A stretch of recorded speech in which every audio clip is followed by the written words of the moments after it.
സൗദിയും പാകിസ്ഥാനും തമ്മിലുള്ള സൈനിക സഹകരണം കൂടുതൽ ശക്തിപ്പെടുത്തുന്നതിനായുള്ള സുപ്രധാന ചർച്ചകൾക്ക് പാക് തലസ്ഥാനമായ ഇസ്ലാമാബാദ് വേദിയായി. സൈനിക സഹകരണം ശക്തിപ്പെടുത്തുകയാണ് ലക്ഷ്യം. നേരത്തെ സൗദിയും പാകിസ്ഥാനും തമ്മിൽ സൈനിക സഹകരണവുമായി ബന്ധപ്പെട്ട് ആണവ കരാറിൽ ഒപ്പുവെച്ചതും വലിയ ചർച്ചകൾക്ക് വഴിവെച്ചിരുന്നു.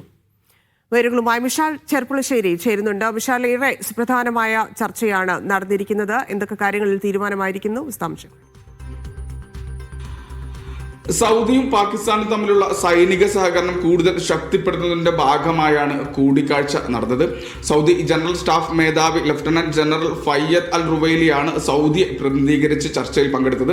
പാക് പ്രധാനമന്ത്രി ഉൾപ്പെടെ ഉന്നത സൈനിക രാഷ്ട്രീയ നേതൃത്വങ്ങളുമായായിരുന്നു കൂടിക്കാഴ്ച നടത്തിയത്. പാക് പ്രധാനമന്ത്രി മുഹമ്മദ് ഷഹബാസ് ഷെരീഫുമായി അദ്ദേഹത്തിന്റെ ഓഫീസിൽ വെച്ചായിരുന്നു കൂടിക്കാഴ്ച. ഇരു രാജ്യങ്ങളും തമ്മിലുള്ള ഉഭയകക്ഷി ബന്ധം മെച്ചപ്പെടുത്തുന്നതുമായി ബന്ധപ്പെട്ട കാര്യങ്ങളായിരുന്നു പ്രധാനമായും ചർച്ചയായത്. സൈനിക സഹകരണവുമായി ബന്ധപ്പെട്ട വിഷയങ്ങളും ചർച്ചയുടെ ഭാഗമായി. ദീർഘകാല സൈനിക സഹകരണം, അതുപോലെ തന്നെ നിലവിലുള്ള ബന്ധം ദൃഢമാക്കുക, അതുപോലെ തന്നെ പരസ്പരം ഇരു രാജ്യങ്ങൾക്കും താല്പര്യമുള്ള മറ്റു വിഷയങ്ങൾ എന്നിവയാണ് പ്രധാനമായിട്ടും ചർച്ചയായത്. നേരത്തെ സൗദിയും പാകിസ്ഥാനും തമ്മിൽ സൈനിക സഹകരണവുമായി ബന്ധപ്പെട്ട ആണവ കരാറിൽ ഒപ്പിട്ടത് വലിയ ചർച്ചകൾക്ക് വഴിവെച്ചിരുന്നു. ഖത്തറിലേക്ക് നടന്ന ഇസ്രായേൽ ആക്രമണത്തിന് തൊട്ടു പിന്നാലെയായിരുന്നു കരാർ. ഇരു രാജ്യങ്ങളിലേക്ക് ആര് ആക്രമിച്ചാലും പ്രതിരോധിക്കാൻ ഉണ്ടാകുമെന്ന ആയിരുന്നു അന്നത്തെ കരാറിലെ പ്രധാന വ്യവസ്ഥ.